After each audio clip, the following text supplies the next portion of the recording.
got into the big, let's say, chunk of what's going on, or one of the big chunks that's going on in this chapter. That's the idea of titrations, right? And we talked or kind of reminded you guys of the titration that you did in lab there, where we have a burette and you're adding one known liquid to another to figure out the unknown concentration, right? So what we're doing here is the math that you guys needed 3 weeks ago. Good, okay. But anyway, right? So it's the same math that you guys did there for the lab. But what we have to think about is, or let me back up here for just a second. So when you're doing these titrations, right, we have to start to bring in all these ideas from the previous chapters, right? That's kind of why it's structured the way it is, right?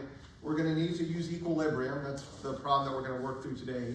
And we're going to have to recognize acids and bases, and we calculate pHs, and we're going to need the Kas. Right? All this stuff comes together for these titration problems. Right? You guys get what I mean with this? Right? What I mean with this is these are complex problems. Right? They involve everything that we've been doing so far. Right?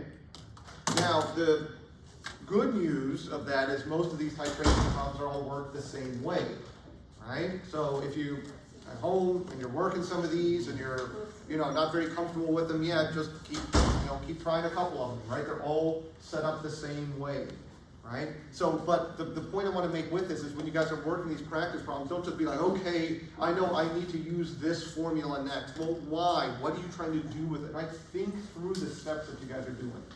Don't just like, okay, plug things in the calculator, go, okay? So think through what you're doing with it. Otherwise, as soon as I tweak just a little bit of it, right, then you guys might get thrown off with the type of problem. So think what we're trying to do. Think how we're trying to set this up. What do the equations mean? What do they tell you? What are you calculating? How is pH related? What's a buffer, right? All these things are going to come together for these problems here. That's what makes these challenging, okay? So that's all I'm saying is make sure that we're paying attention, I guess is what it is, okay? So last time, we had worked through a strong acid, strong base titration. There's a specific math, I guess, that goes along with those types of problems. Right? It's like one of the questions in the quiz that I gave you. Why is it important to recognize strong acids and bases? Well, it changes the math that we have to do, right? And so here's where that starts to, or one of the reasons I should say is because it changes the math, right? And so this is where that application is. Right? And so the next problem we're going to work through, we're going to see it's a weak acid and a strong base. And that's going to change the math that we have to do to solve that problem. Right? So that's why it's important to recognize these. Okay? And so we learned about these kind of modified ice tables where we have our initial concentrations, we add our titrant, and we have to figure out what's in excess or what's left over. Right? These kind of things that happen there. And then we just come back and calculate our pH at the end of it. Right? And so remember, when you're dealing with strong acids and strong bases, right, we don't have to worry about the conjugate acids and bases because they're considered weak. They're not going to affect the pH at the end of it, okay? And so we can just do our simple calculation of figuring out the hydronium ion concentration and using that to calculate our pH that way, okay? Everybody with me on this one, right? Strong acids, strong bases. You figure out what's in excess, either the base or the acid, and then you use that to calculate your pH, right? So it's stoichiometry, balancing equations, calculating pH, right? That's the basic idea with it, right? And always, remember one of the tricky parts or things to pay attention to. Remember, these are all concentration-based calculations, right? And if we're adding volumes together, we better make sure that we calculate the total volume for what it is for that particular step there, right? So that's kind of one of the big sticking points with it. Okay? Man, I get freaking cold in this room. And so that's just more of what we did, blah, blah, blah, right? Here's some worked through examples so you guys can, do this on your own to see if you get to the same answer that I did kind of thing there, right? It's just continuing on the titration kind of idea. And then the next slide, we kind of graph this stuff out. And we got to the end of kind of this subsection here, right?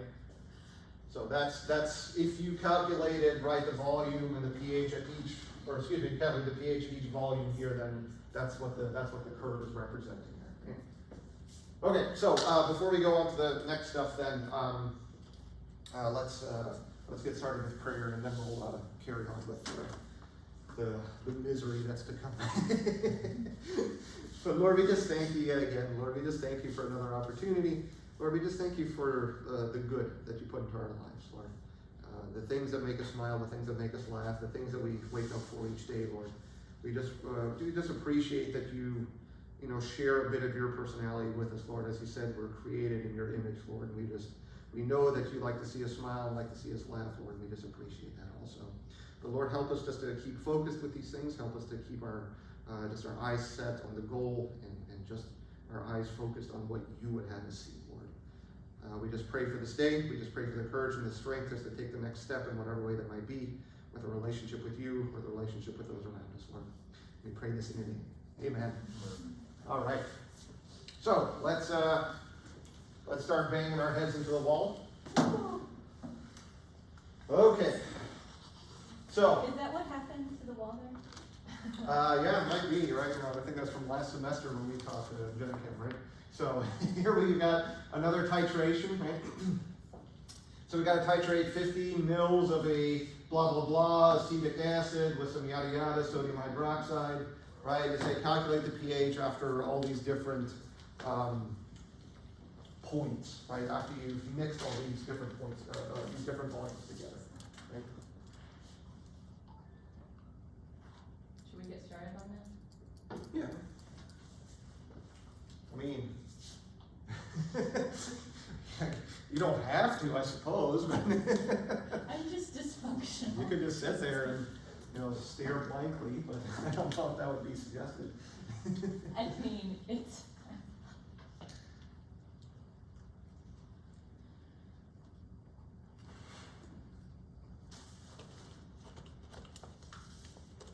I'll give you guys a second to copy some stuff down. That'll give you a couple of thoughts.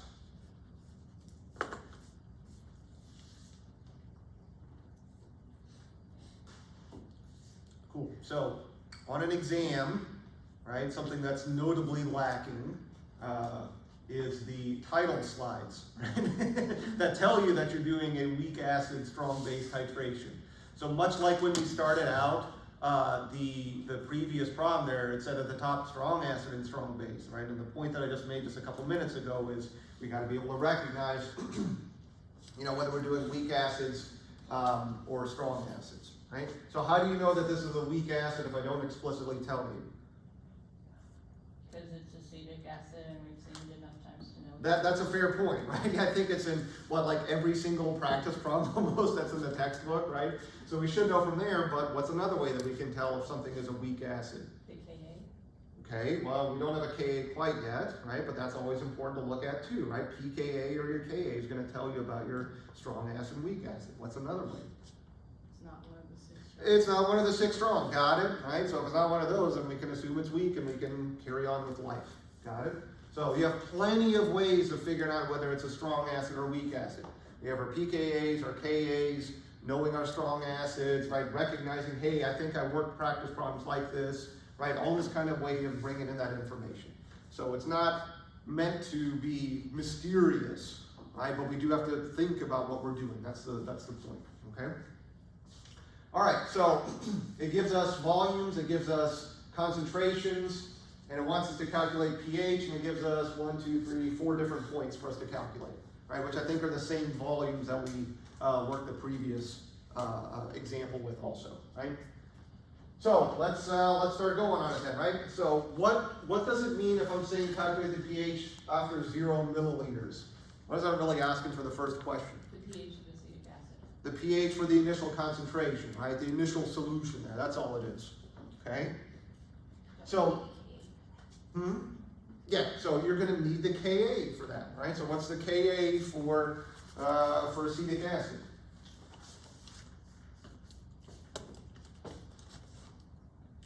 You guys haven't memorized it? No, jeez.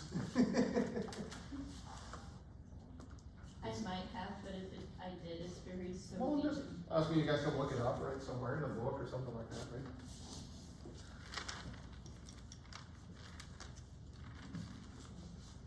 There's only a certain table in the book that is useful for looking up Ks.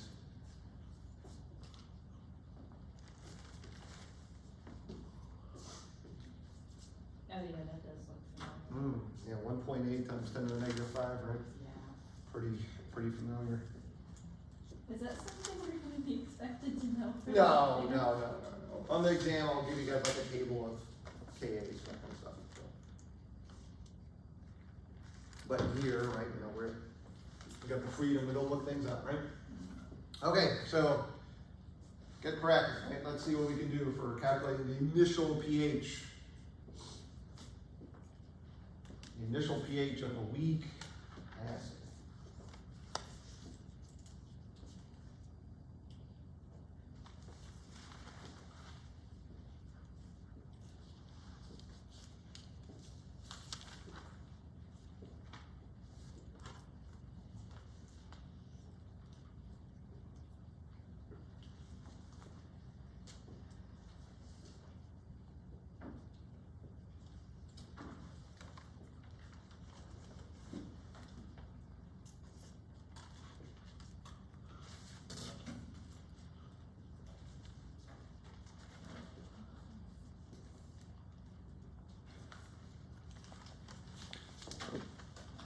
pH of a weak acid, not of a buffer.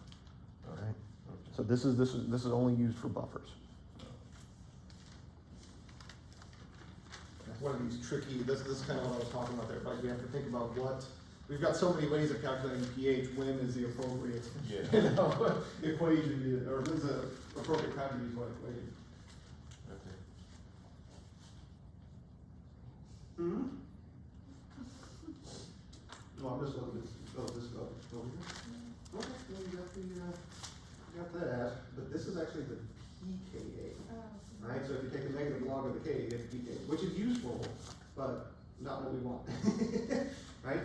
So how do we calculate the pH of a weak acid? That's from the previous chapter, right? That's what we learned about there. Ice tables and quadratics and X's and all that kind of stuff there, right?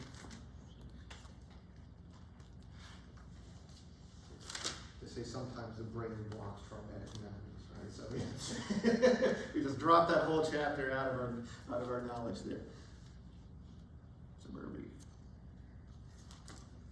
Oh, okay. Sorry, I thought you had set something up. I'm like, that's not the right pH. Okay, that's the previous one. I got it. Okay. So how do we calculate the pH of a weak acid? That's the pKa. I said calculate the pH. No, you took the negative log of this, right? So this is the Ka, so that's the pKa, right? What do we put in the denominator? I know, we gotta figure it out, right? So, almost as if we spent a chapter going through this. All right. 1.8 times 10 to the minus 5, that's useful. What is Ka? Not saying, well, don't tell me 1.8, I know that, right? How do we set up a K expression? It's what? Products over reactants. What does it mean to be a weak acid? It doesn't, right? Well, yeah, for the most part, yeah. They don't completely dissociate, right? They tend to stay in the non-ionized form, right? Okay, so what does that mean? Well, if I have a generic expression for an acid, right, and I put it into water, it's going to dissociate to some extent to this plus the H3O plus, right? So whenever you set up a K expression, you got to know what in the world is the actual reaction that you're doing, right? Because it's products, I should be careful and say concentration of products over the reactants, right? So there's the reaction. We can set up, right, what's initially there, right?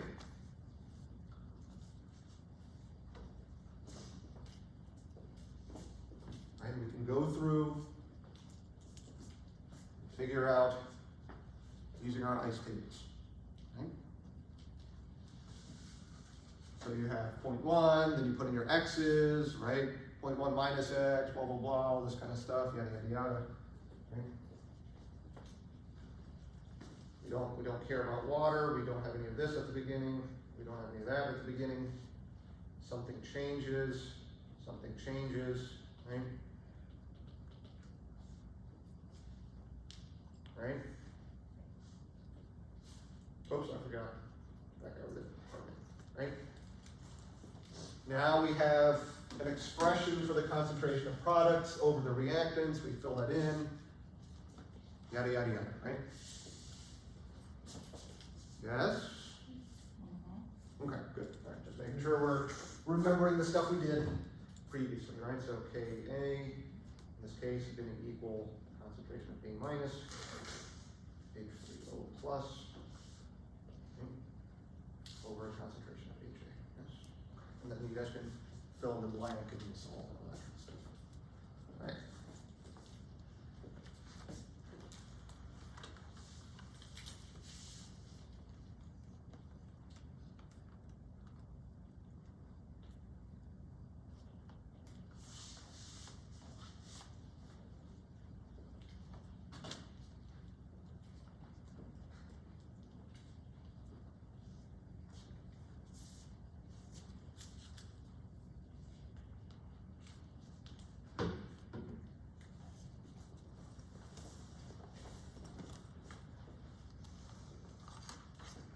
Can we use our approximation method here? Yeah. How do we know when we can use our approximation method? Ka is bigger than 4. Well, there's a difference of 4 in between our initial concentration and our Ka, right? Our initial concentration is 0.1, or 10 to the negative 1, right? And our Ka is 10 to the negative 5, so there's a gap of 4 orders of magnitude in between there, right? So we can use our approximation here. We don't have to run through the quadratic.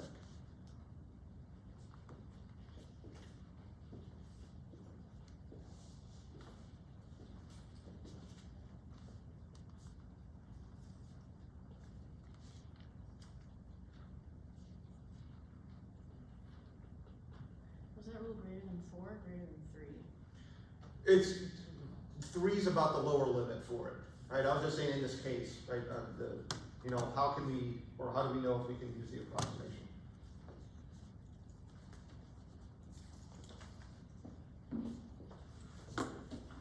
So we end up at a familiar place where what we have to do is take our initial concentration times the Ka and take the square root to figure out what X is, right? As you guys have picked up on this, as you guys have been working through these problems, that's one of these only real shortcuts that we can do, right? To approximate our change, it's our concentration times our Ka, and you take the square root of it, right? That's how this usually ends up solving out. Everybody with me on that? But what's the problem with doing shortcuts? It can bite you in the butt if you don't. Very easily, right? Very easily. If you don't understand where we get to that stuff, okay? But if you got 30 seconds left, right, in your life, and you got to solve this last buffering problem right before you die, there's your shortcut that you guys can use. Okay? What a way to go, solving buffer problems. All right. Okay. Good? So what you guys get for your pH then? 27. We got X is equal to about 0.0013, right? What does X represent for us? X represents the concentration of H3O plus. And if I take the negative log of that, then I get my pH, right?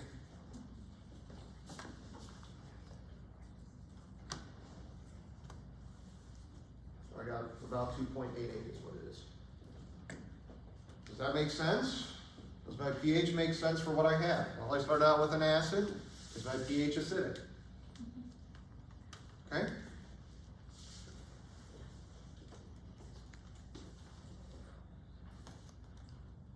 All right. So we move forward with life.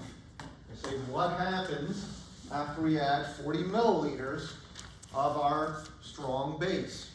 Okay? So if you'll notice, I'm just kind of showing you guys here, going ahead and giving you guys the setup, right? Whenever we start to mix the stuff together, we have to take everything into units of moles, right? Because we're changing the volume.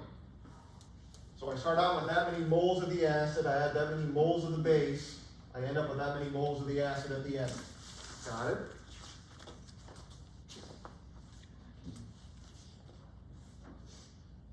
And we have to get our total volume here.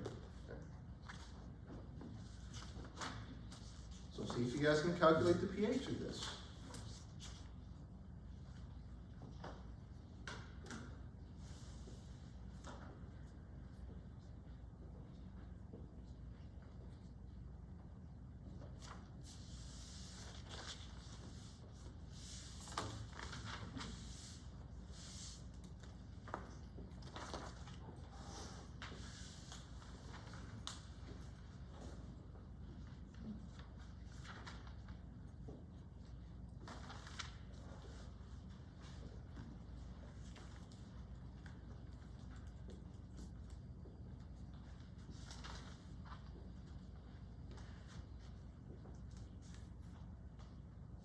Be careful.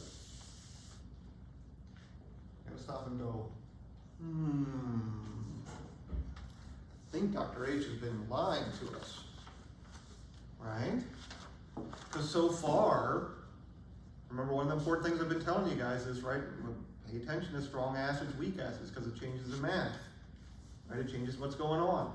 Have we done any different math so far here yet? So you guys are calling me a liar. I don't appreciate that. So, let me ask you guys a question. Before we got into the shenanigans here, what did we talk about last class? Buffers. A buffer? What's a buffer? An anti-catalyst. No, not at all. What's a buffer? Slows down the change in pH. Okay, how do I make a buffer? Yeah, A weak acid and a weak base. a weak acid and its, Conjugate. you guys with me on this? Do you guys catch what I'm saying? Right? So, at this point in my titration, what do I have? Do I have some weak acid? Yes. Yeah. Do I have some of its conjugate base? Yes. Yeah. Got it? So how do I calculate the pH at this point?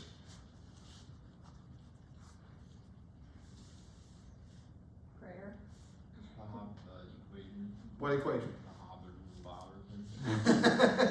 Yes, the Hobberton-Bobberton equation, known for its utility across all science. Right? The Henderson-Hasselbach equation there. All right, Henderson-Hasselbach says the pH of a buffer is equal to the pKa, right?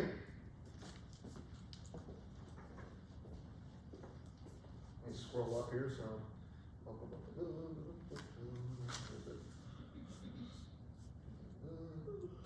Getting there somewhere, right? Right here. Right?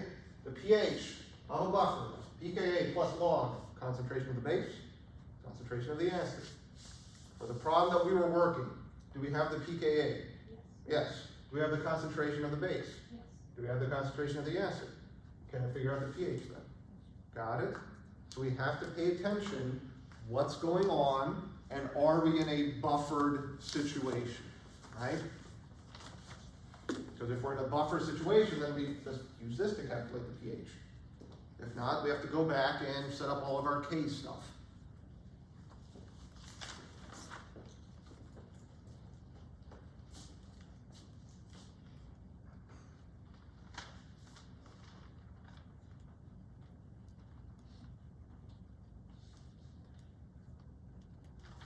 Oops. Stopped a little bit too soon. Okay. Here's where we were. Good? So we have our total volume, we've got our moles, we can set up our concentrations, we can plug them into the equation. So let me do that on the next slide here. So we have our pH of our buffer is equal to our negative log of 1.8 times 10 to the minus 5, right? This is our pKa, right, plus the log of, it's going to be what, 0.004 over 0.09, right? Wait. 0.001 over or 0.09. Hold on, where's this 0.09 coming from? Where's that 0.09 coming from, indeed? Oh, the total amount. Yeah. Sorry. Total volume, yep. So remember, this is plus log of the concentration of A minus over the concentration of H.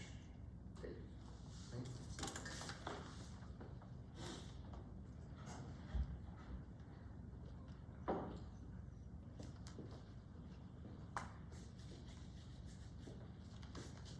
That's not too bad, right?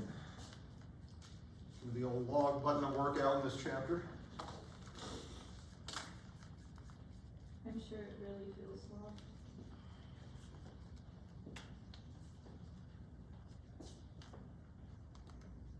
So ice tables aren't really all that helpful in this situation.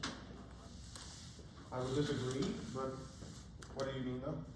I mean, I don't know, it just seems like we're not really using them to the full effect. They're used in a sense to organize what's going on, right? So I think I see what you're saying, right? They're just there to kind of track the stoichiometry and the reaction, right? They're not really ice tables like what we were doing for K's, right? Because we're not setting up K expressions, right? But they're there to say, how much do I have, how much got reacted, and what's left over. So they're kind of an Excel spreadsheet, right? You know, showing us what's adding together, what's getting left over. Do you, maybe to the other point, like, do you have to do it this way? No, right? You don't have to do it this way, but this is the way that I do it, and it just keeps everything organized for me, right? Is what it is.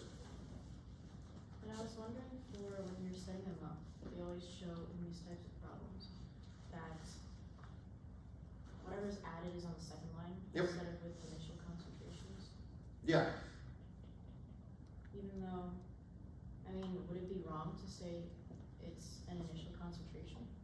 Your initial concentration is where you start. Right? And then you do something to that. You got your separate beakers, and then you start mixing them together. That's the change, the second one. Right? So how come we don't do that in regular ice tables? Because the initial is always at the top, right? Or what do you mean? Like in Remember, other here words- we're doing a reaction is the other side of it, right? With the ice tables for K's, we're talking about we put the stuff into solution and it starts to reach equilibrium. Do you remember those graphs that we had of, like, you know, the concentrations reaching equilibrium? Right, so that the change part was as the graph was approaching the equilibrium concentrations. Here we're mixing two things together, that's the change for us here. So it's slightly different meanings to what the different I, the C, and the E mean, right? Okay. Yeah, so that's, I can see where the confusion's coming in for sure. But that's why that's why the other point that I was making at the beginning is always think about what you're setting up, right? Don't just like, oh, okay, ice table, blah, blah, blah, right? Just, okay, what does it mean in this case, right? Then it's a little bit easier for me to kind of track that along. Okay. You got a question? So how do you know how to divide it by the points? This is concentration, right? So I have to put this in units of moles per liter. The total volume of the solution, right? In our ice tables there that we had on the previous slide there, or I guess we could even call these nice tables because they're moles, right? So anyway, right? So, right, this is in units of moles because I take it out of concentration because I'm mixing things together, right? Otherwise it complicates the math for this. Right, this is one of these, let's say, adaptations for titration problems. You set up your tables in units of moles. That way you can compare everything equally, right?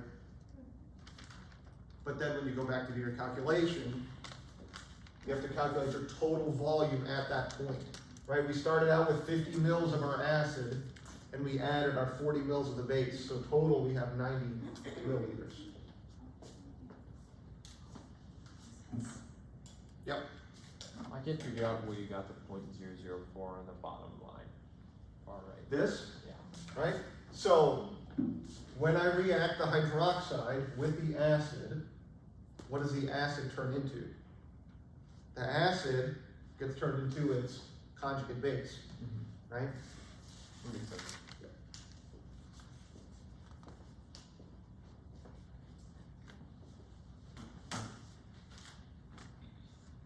Okay.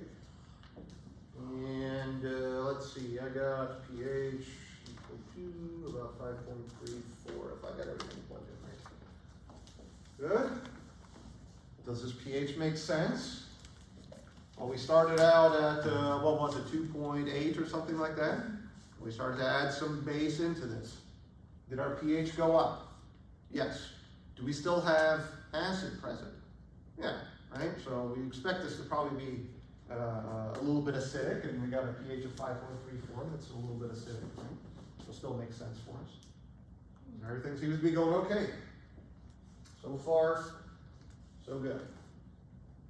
All right, now we reach the equivalence point where we have an equal molar amount of the acid and the base added, right? So see what you guys come up with. What would be the pH? What was the final number on the last one? 5.34.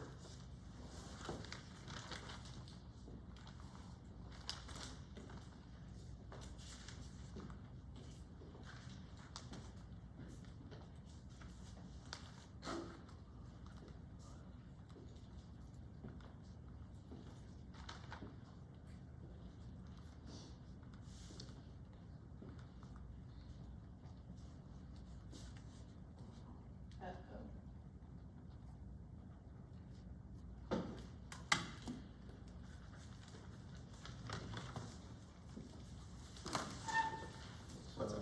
It's kind of confusing me a little bit. I know like last class we said that when like the equal number of like base and acid that like evens out at like 7. Correct, with strong acids and strong bases, Oh, okay. right?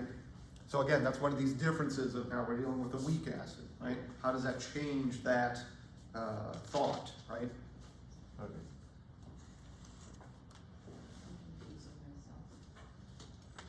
Yep. Well, that can't make sense, right? Yeah. So again, think about what's going on here, right? So we have that many moles of that many moles of that, which means what? All that goes back. All this reacts with all that. Yeah. But what happens to all that? It turns into this. Right. And how does that affect the pH? Aha. Right? So I can't use the buffer thing because. No, a buffer is only when you have a conjugate, any concentration of conjugate acid and a weak base. Gotcha. So we're out of a buffer situation here is what it is. I think so. Mm-hmm.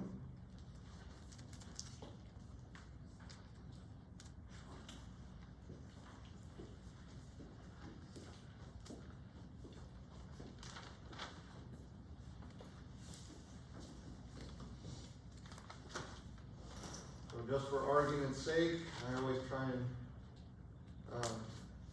or not for argument's sake, for my own sake, I always put the total volume at the top so I don't forget, right? Very easy for me to kind of forget that stuff and try and go on with life, so to speak, right?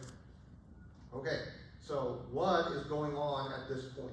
So here's my reaction, okay? Oops, should do that. Do this, yes, okay, good. Okay, so this is the reaction that's happening. I have my weak acid and I'm adding in my strong base. And they're going to react to form A minus in water, okay? That's how all acid-base reactions work. So if I have my initial moles, right, that's what we pulled from the previous slide there, 0.005, right? We don't care about that, we don't have any of that, whoops, I should be careful, right?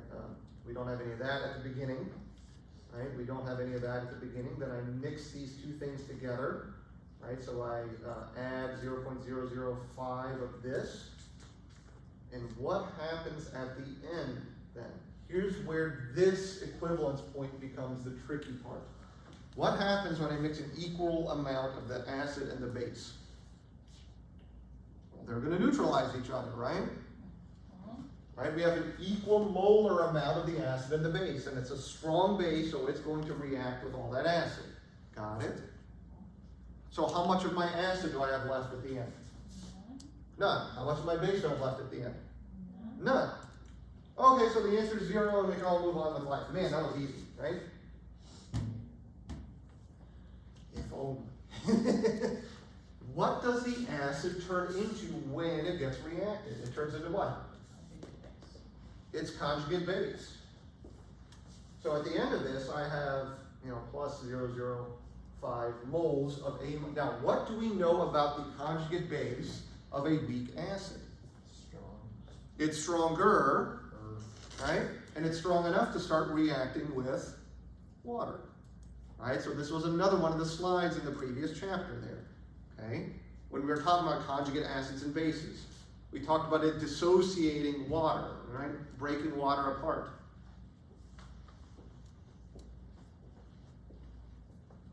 So let me, just for argument's sake, let me put this in, a different color here, 0.005, okay? So now what happens, right? Do I have space here? Oh, I do have space, okay. So I'll do this on the next slide, right? So taking that number right there.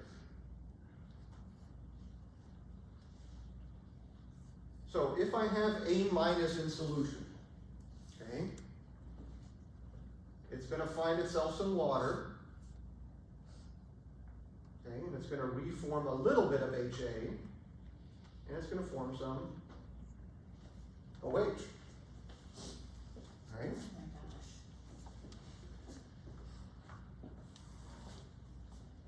Does this problem ever end? Yeah, eventually you'll die, and then it ends, right? oh, you meant this specific, a problem here. I thought you meant problem of life in general. Okay, I'm sorry. Okay. But wait. I saw that. I saw that. Okay. So let's think here for just a second. Okay, let's fill in some numbers, so follow along with me for just a minute here, okay? So 0.005, right? We don't care about water, right? We don't have any of that at the beginning, right? Okay, this is it's a base, it's not a strong base, right? So we're going to have to deal with some equilibrium, okay? So we have 0.005 minus x, right? We can do that in moles. Yeah. Oh, sorry, no, yeah, no, sorry, yep. Thank you. That's, sorry, that was a big dumb mistake for me.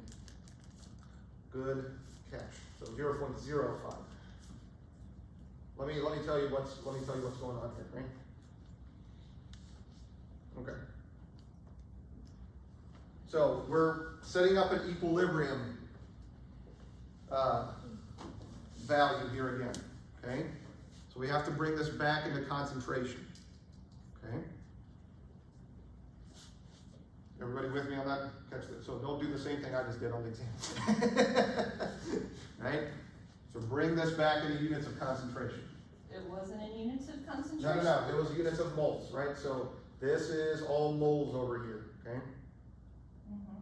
This is the moles, and this is concentration, right? Okay.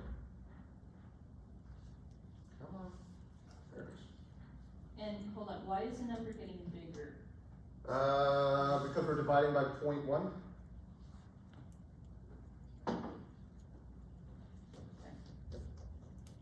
0.05 minus x plus x and plus x over here. Okay. Now we have to stop and think again. What are we setting up an equilibrium for? This isn't our acid anymore, right? It's the equilibrium for its base. So when we're dealing with Ka, then we're dealing with the equilibrium of the acid. But now we're dealing with the base, so what do we need? The conjugate. KB. Got it? Okay, so where's the table of KB in your textbook? It's not. Right? Now why would they do something cool and unusual like that? Because we can reverse engineer it. What do you mean by that? If we know the pKa, if we know the Ka, then basically, we can find the pH and subtract it from 14 to give us the PB. Okay, PB is not the thing, but I can't think of the actual term.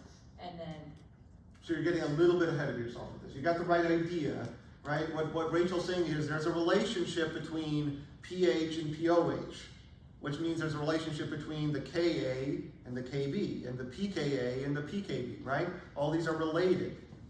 Yeah, what's up? Isn't it just the inverse of the Ka? No. Mm-mm.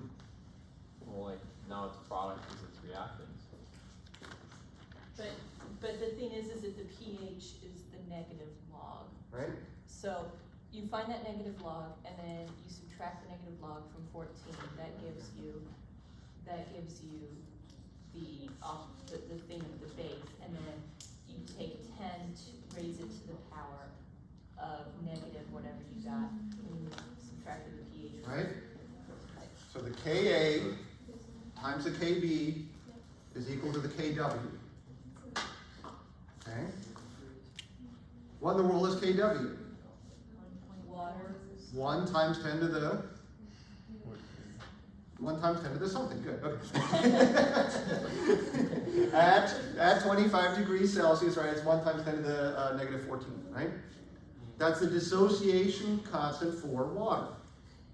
Remember, these are all Ks, and Ks are constant at a specific temperature, got it? So now we have a way of calculating any Kb as long as we know the Ka. Do we know the Ka for this? Sure. Do we know what Kw is? Sure. So can we get the Kb? Sure. Right? And I'll save you guys the headache there. If I did it properly, I got my Kb equal 5.6 times 10 to the negative 10. Okay? Alright, so what does this tell us? A pretty darn weak base, right? Something times 10 to the negative 10. It's not going to change too much in the concentration there, right? Yeah. Wait, where'd you find the Ka? This was, remember, this is still dealing with acetic acid. This is Okay. part of our titration, right? So we pulled in our Ka in one of the previous, Okay. right? Yeah, so we knew that information. That's going to be given to you, right?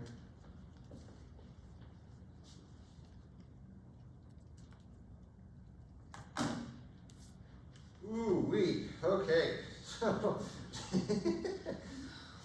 It's the problem that I never Kind of, right? So Kb is equal to what? Concentration of OH, right?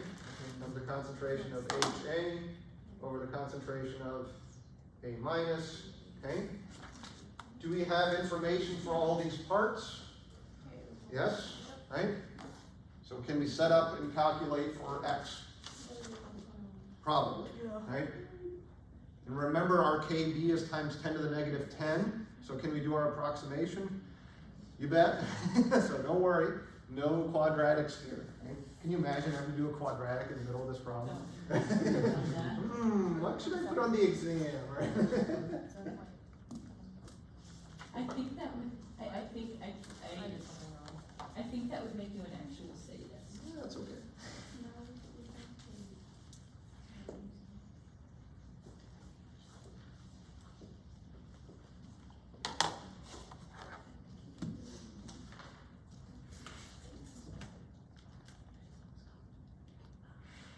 So we have x times x over 0.05 minus x, which Wait, hold equals. on. That's supposed to be concentrations, isn't it? Yep, they're all in concentration. Oh, right, we were working on. 5.6 times 10 to the negative 10. Okay?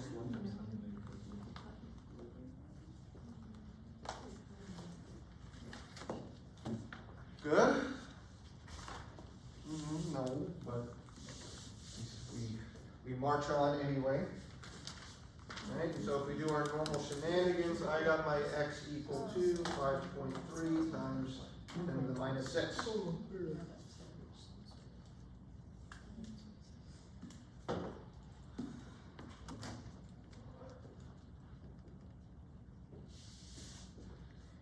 Okay, yeah. Sorry, is it KW? I thought it was 1.4 times 10 to the. Should be 1 times 10 to the Just negative one, 14. okay. Yes, 1 times 10 to the negative 14.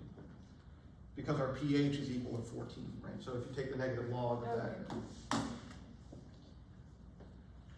Okay, what does X represent? X represents our concentration of OH. Okay?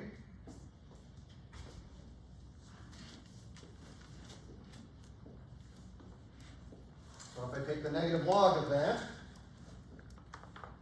so negative log of X, I got that equal to 5.28. So our pH is 8.72. So our POH is equal to 5.28. How are POH and pH related? 1 pH plus POH equals 14. Subtract the 2, blah, blah, blah, right? That looks about right. So pH equal 8.72. Ooh-wee. Is there going to be a problem of this nature on the exam? You bet.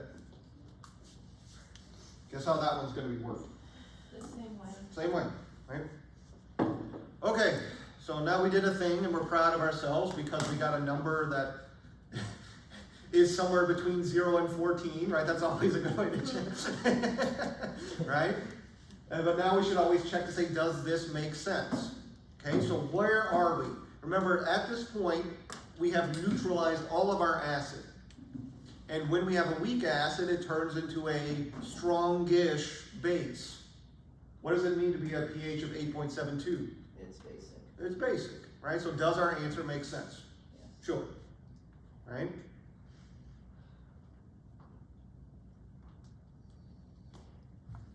So the reason we couldn't use the buffer equation here. It's not, this isn't a buffer, this is an equilibrium, right? Yep. So how do you know it's the buffer? You have to have some of a conjugate acid and your conjugate base present, right, at the same time, right? There has to be a solution of the two, not an equilibrium of the two, so to speak, right? That's a good question. So not an equilibrium of your conjugate acid and base? No, we handle that through equilibrium expressions. It has to be a solution of the two. Yeah, How do you know you have to go to an equilibrium? because all we have is A minus to begin with there, right? In this solution, what we ended up with was just some A minus, right? All the acid was neutralized, right? This happens at the equivalence point, right? When we completely neutralize the acid that was in there, right?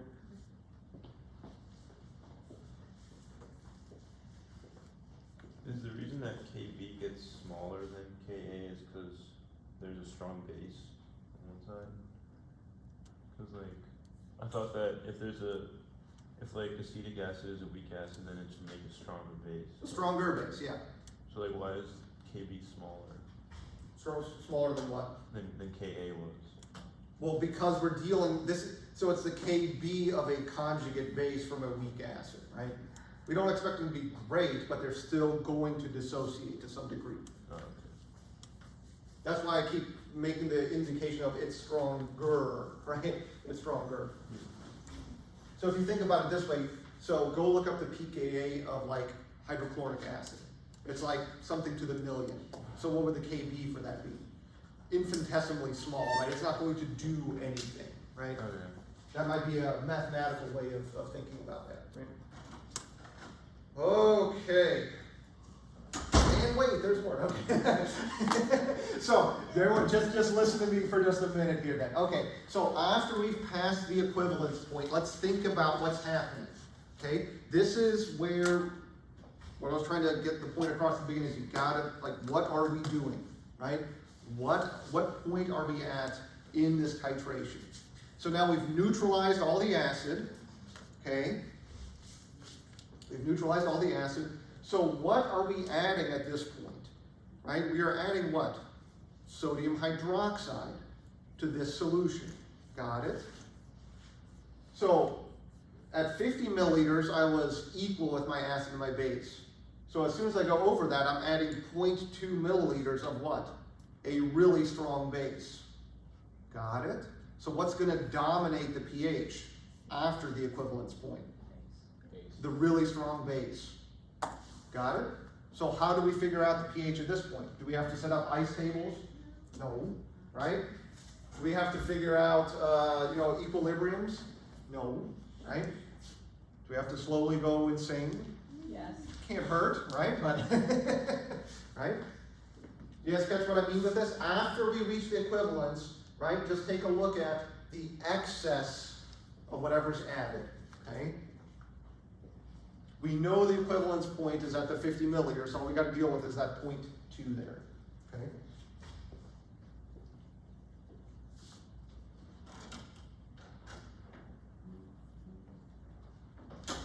But be careful when you take shortcuts, because what's our total volume? 100. Right, we start out with 50 mils, right, and we added now, whoops, got a little bit ahead of myself, right, 50.2 mils, right? So our total volume now is 100.2 milliliters.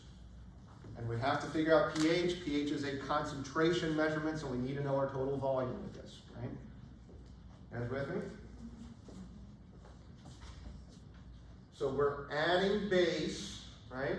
So we're going to figure out our hydroxide concentration, right? We're adding 0.0002 liters of our 0.1 molar solution of our hydroxide. You guys with me on this? You guys see, does everyone catch where I'm getting these numbers from? Right? This, oh, I should have done that in black. I'm sorry, that might be, let me just do this here real quick. So this is our excess, right? That's our volume of our excess that we get added, that gets added into this. Everyone with me now? This is our concentration of what we're adding in. Good. So our units cancel out, we get moles. So that's fine. So I can just take this and divide by my total volume, right? So 0.1002 liters. Yes? Where do you get the 0.1 moles? This is my concentration of the hydroxide that I'm adding in as I'm titrating. Right, so if you go back to the original problem, right, I'll scroll up here for you. Oh, yeah, okay. Right, I told you there, right? We had the 0.1 molar in AOH. Yeah, okay, thank you. Mm-hmm.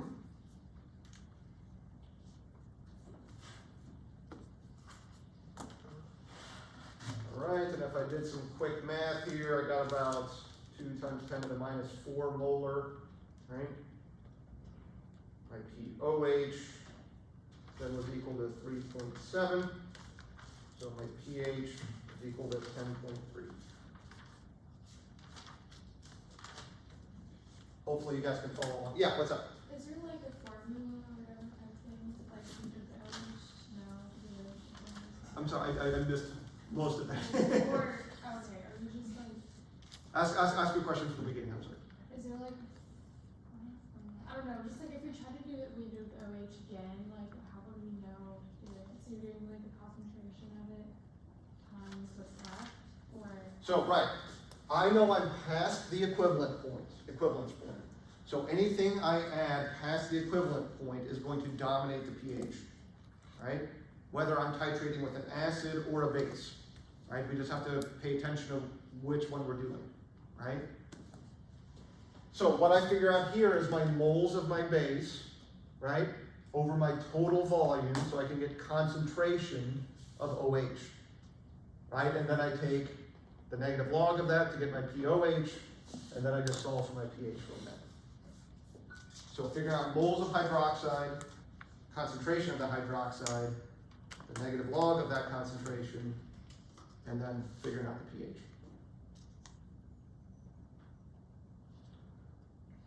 Oh wait, no, I'm just kidding, we're done, alright. Like, that's it, Dr. H, I'm getting the pitchfork and the torches, alright? Alright, all joking aside. Hang on just a second. Huh? That, if I assume I did my math right here, right? I might, maybe, is that what you guys got? Okay. 1.99, okay, yeah, so I rounded a little bit. So, all joking aside, how many of you guys followed along 100% with what I just did? Okay. Let me ask you guys another question. Don't answer this because I have very fragile feelings, okay? Do you think I was pretty darn good at explaining this to you guys every step of the way? Right? Did I feel like I had a good mastery of everything, aside from my concentration, right? How did I get to this point? Did I spring from the womb? And they said, behold, a chemist, right? Do you think that's what happened? I asked my mom, she said, stop drinking, so no, I'm just kidding. I'm just no, that's not my mom, I'm just making a joke, I promise, okay? But you guys get the point that I'm making. The only reason why I could stand up here and do this is not because I have some chemistry gene, right, or I was born with something that you guys don't have. The only difference is I've been alive longer, so I've had more chance to practice this, okay? Now, I don't need you guys to give a lecture to me on Tuesday when you take the exam, but what do I need you guys to do? To do it for yourselves, right? So how are you going to get to that point? You got to sit down and you got to work through it. I'm not holding back some secret, okay? All these problems are worked the same way, so what do you have to do? Just work through them a little bit, right? Just get comfortable with it. Good? All right. So I'll be around. I'll be answering emails all weekend long. I'll see you guys on Monday, and we'll end the material for the exam here. Right? So there's still another chunk of this chapter, which is the solubility stuff, but we can use that to wrap the next exam. Okay? What's up? So it's similar if you have a strong acid and a weak base. It's exactly the it's exactly the same, except again we have to think about what you're calculating at the end. Remember here we're always looking at H3O plus, and then we switch to OH. How's it going to switch if you go the other direction? Right? That's why making a table and thinking about what your answer is at the end is always going to be important. Oh, I'm doing it, Andy. Need to be I'm done. doing it. I've been wanting to do it for so long. Oh, I've been noting points to drop them, and oh yeah, it's happening too. It's absolutely happening. I already feel proud.